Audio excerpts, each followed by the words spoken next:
Hello बच्चों, hello students, welcome to the Mauryansh classes YouTube channel. I am Gaurav and today I will teach you Coulomb's law.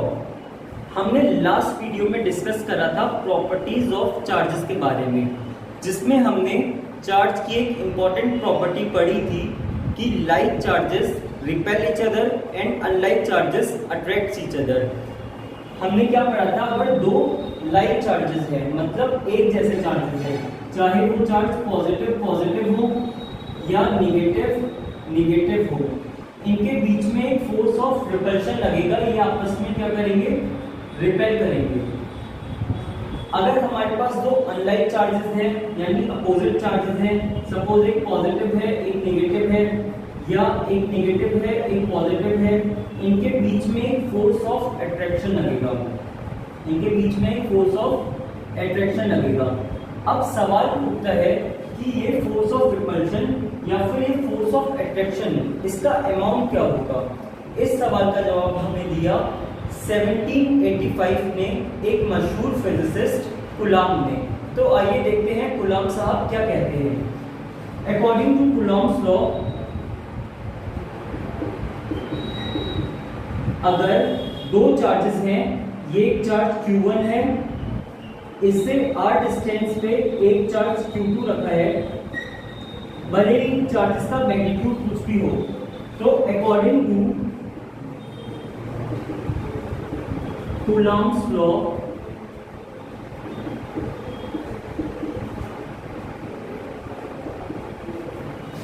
इन दोनों के बीच लगने वाले electric force या हम इसको इलेक्ट्रोस्टैटिक फोर्स बोल देते हैं, उनका मैग्नीट्यूड इक्वल हो डायरेक्टली प्रोपोर्शनल होगा चार्जेस के मल्टीप्लिकेशन के। तो उनका फर्स्ट ऑब्जर्वेशन था electrostatic force between two charges is directly proportional to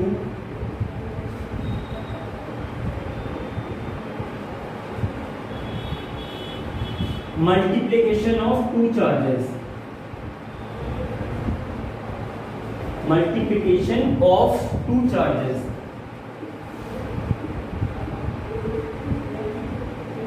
अगर हम इसको मैथमेटिकली लिखना चाहें तो हम क्या लिख सकते हैं, F is proportional to Q1 Q2। हम इसको बोल देते हैं इक्वेशन नंबर 1। कूलॉम का सेकंड ऑब्जर्वेशन था दो चार्जों की बीच की डिस्टेंस के स्क्वायर के फोर्स इनवर्सली प्रोपोर्शनल होगा। सेकंड ऑब्जर्वेशन क्या है, electrostatic force is inversely proportional to square distance between them, that is, इसको हम मैथमेटिकली क्या लिख सकते हैं, F is inversely proportional to R square। F is inversely proportional to R square, इसको हम इक्वेशन 2 बोल देते हैं। अब फ्रॉम इक्वेशन 1 एंड 2 अगर हम इसको कंबाइन करके लिखना चाहें तो हम क्या लिख सकते हैं, फ्रॉम इक्वेशन 1 एंड 2 हम यहाँ पे लिख सकते हैं F is proportional to Q1 Q2 upon R square. अब जब भी हम प्रोपोर्शनलिटी का साइन हटाते हैं तो एक कांस्टेंट आता है, यहाँ पर वो कांस्टेंट होगा K। तो हम यहाँ से क्या लिख सकते हैं, F is equal to K Q1 Q2 upon R square. K यहाँ पर है कूलॉम्स कांस्टेंट और ये फॉर्मूला है कूलॉम्स लॉ। K यहाँ पर क्या है, कूलॉम्स कांस्टेंट, इसकी वैल्यू होती है 9 × 10⁹ न्यूटन मीटर स्क्वायर पर कूलॉम स्क्वायर। ठीक है, अब K को हम परमिटिविटी के टर्म्स में भी एक्सप्रेस कर सकते हैं, परमिटिविटी के टर्म्स में। अब देखिए, परमिटिविटी आपके लिए नया वर्ड है, हम आगे जाके इसको एक्सप्लेन करेंगे। K इज इक्वल टू होता है 1/4 पाई एप्सिलॉन नॉट, एप्सिलॉन एक ग्रीक वर्ड है और ये एप्सिलॉन है permittivity of free space. Free space means खाली जगह, चाहे तो एयर भी हो सकता है स्लैश हम वैक्यूम भी ले सकते हैं। एप्सिलॉन नॉट की वैल्यू होती है 8.85 into 10 to the power -12 coulomb square per newton metre square. ठीक है, अगर आप k की value F equal to k Q1 Q2 upon R square में सब्स्टिट्यूट करें तो आपको क्या मिलेगा? F इक्वल टू आपको मिलेगा 1/4 pi epsilon naught Q1 Q2 upon R square. आप F equal to k Q1 Q2 upon R square में k की वैल्यू पुट कर दें तो आपको क्या आएगा? F equal to 1/4 pi epsilon naught Q1 Q2 upon R square. यहां से आप क्या कंक्लूड कर रहे हैं? Force is inversely proportional to permittivity. Permittivity क्या है? परमिटिविटी मीडियम की एक प्रॉपर्टी है जो दो चार्जेस के बीच लगने वाले फोर्स को कम करना चाहती है। परमिटिविटी की मैक्सिमम मिनिमम वैल्यू होती है एयर के लिए, इसीलिए मैक्सिमम फोर्स लगता है एयर में। आप यहां से क्या कह सकते हैं? एप्सिलॉन की वैल्यू जितनी कम होगी फोर्स उतना ही ज्यादा होगा। हमारा नेक्स्ट टॉपिक है रिलेटिव परमिटिविटी। रिलेटिव परमिटिविटी का कंसेप्ट सेम रिलेटिव डेंसिटी की तरह है। आप रिलेटिव डेंसिटी क्लास 9 में पढ़ चुके हैं, तो आइए देखते हैं रिलेटिव परमिटिविटी क्या है। तो पहले लिखते हैं it tells how much times permittivity of a medium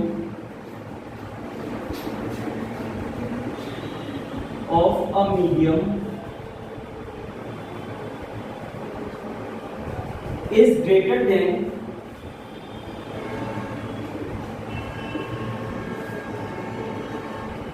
the permittivity of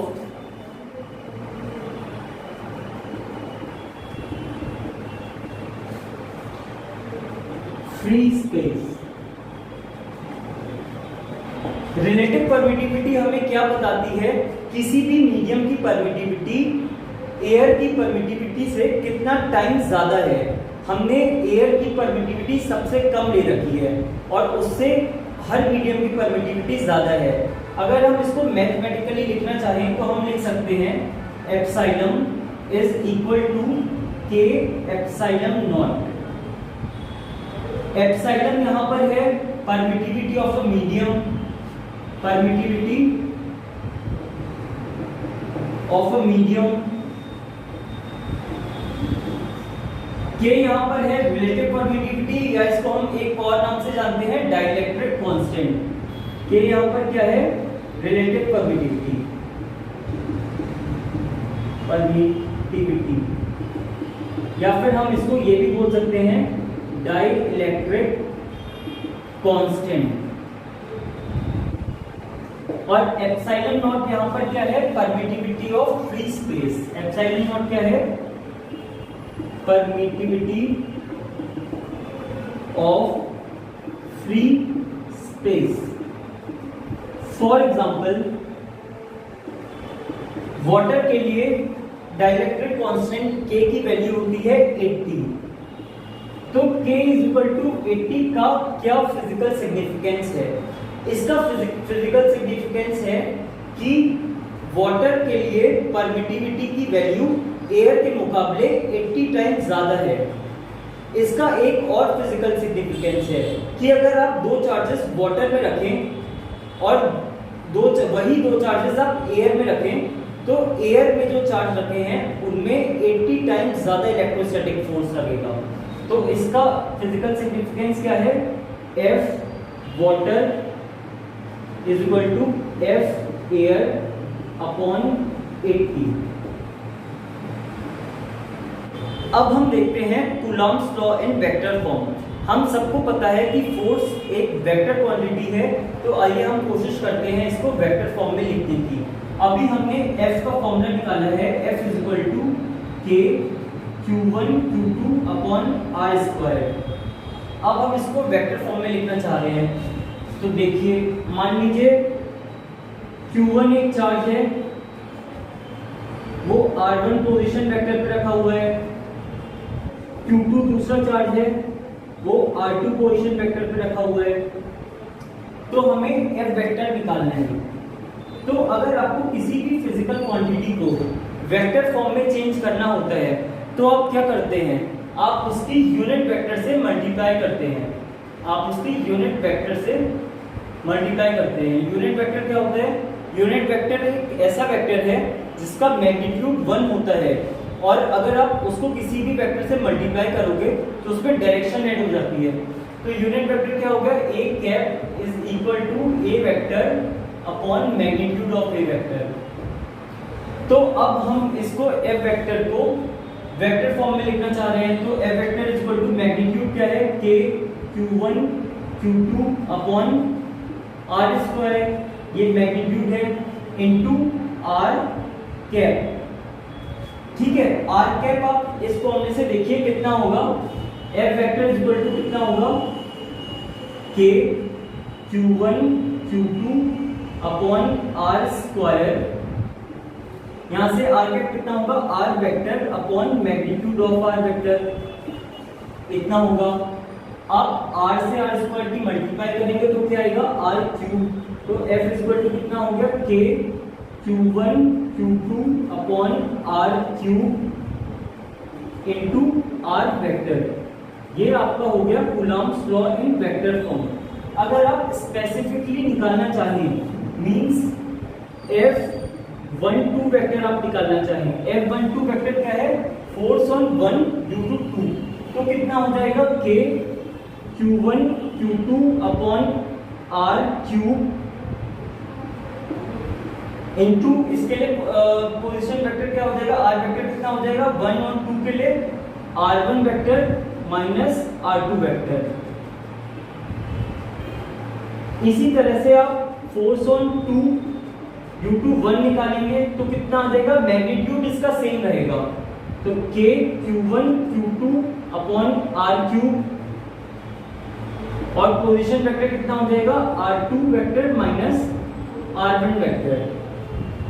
आप इन दोनों फॉर्मूलों को ध्यान से देखिए, मैग्नीट्यूड में कोई चेंज नहीं हुआ है, केवल डायरेक्शन में चेंज हुआ है। इसीलिए हम लिख सकते हैं F12 vector is equal to negative of F21 vector. अब हम पढ़ेंगे some important points related to Coulomb's law. इसमें फर्स्ट पॉइंट देखते हैं क्या है। आप लोगों ने क्लास 11 में दो तरह के फोर्स पढ़े हैं, conservative force and non conservative force. Conservative force ऐसे फोर्स होते थे जो पाथ और मीडियम दोनों पे डिपेंड करते थे। नॉन कंजर्वेटिव फोर्स जो पाथ और मीडियम दोनों पे डिपेंड नहीं करते थे। तो हमारा जो इलेक्ट्रोस्टैटिक फोर्स है ये कंजर्वेटिव फोर्स है और एक मीडियम पे डिपेंड करता है। तो first point is electrostatic force is a conservative force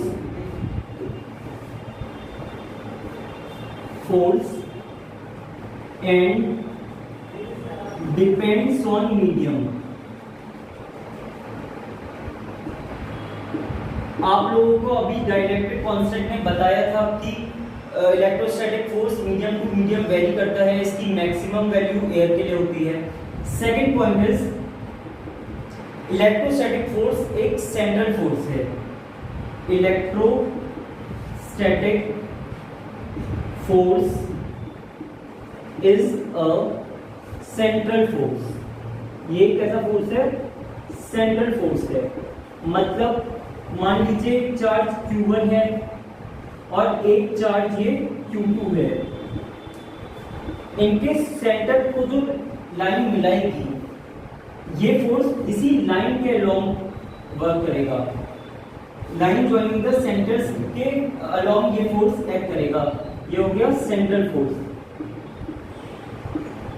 मान लीजिए फोर्स अगर सेंट्रल फोर्स नहीं होता, कोई हम एग्जांपल ले रहे हैं किसी नॉन सेंट्रल फोर्स का, तो उसमें कैसे फोर्स एक्ट करता है?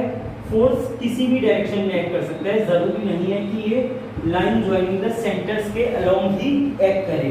तो ये एग्जांपल हो गया नॉन सेंट्रल फोर्सेस का, नॉन सेंट्रल फोर्स का एग्जांपल है। ठीक है, तो हमारा इलेक्ट्रोस्टैटिक फोर्स कैसा है? ये एक सेंट्रल फोर्स है। इसकी थर्ड प्रॉपर्टी हम देखते हैं।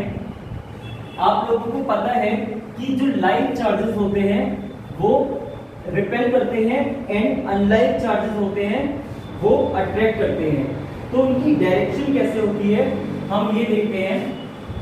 Third point is for like charges. मान लीजिए दो लाइक चार्जेस हैं, पॉजिटिव पॉजिटिव है सपोज, तो इनमें फोर्स की डायरेक्शन क्या होगी? इनमें रिपल्शन होगा, तो इसमें फोर्स की डायरेक्शन इस तरह से होगी, लाइन ज्वाइनिंग द सेंटर्स के अलोंग होगी। नेगेटिव नेगेटिव के लिए भी डायरेक्शन ऐसी ही होगी। अगर हमारे अनलाइक चार्जेस हैं, फॉर अनलाइक चार्जेस, अगर हमारे चार्जेस अनलाइक हैं, मतलब एक पॉजिटिव है और एक नेगेटिव है, तो इनके बीच में ऑब्वियसली अट्रैक्शन होगा, तो उसमें फोर्स की डायरेक्शन कुछ इस तरह से बनेगी। आज के वीडियो के लिए इतना ही। कूलॉम्स लॉ के बाकी टॉपिक्स जैसे सुपरपोजिशन प्रिंसिपल और उसके कुछ अच्छे न्यूमेरिकल्स हम अगली वीडियो में पढ़ेंगे। अगर आपको ये हमारा वीडियो पसंद आया हो तो आप हमारे चैनल को लाइक करें, शेयर करें एंड सब्सक्राइब करें। अगर आपको इसमें किसी भी प्रकार का कोई डाउट है तो आप हमें कमेंट सेक्शन में बताएं। हमें और सपोर्ट करने के लिए हमारा Facebook, Instagram and Twitter page follow करें। Thank you. जय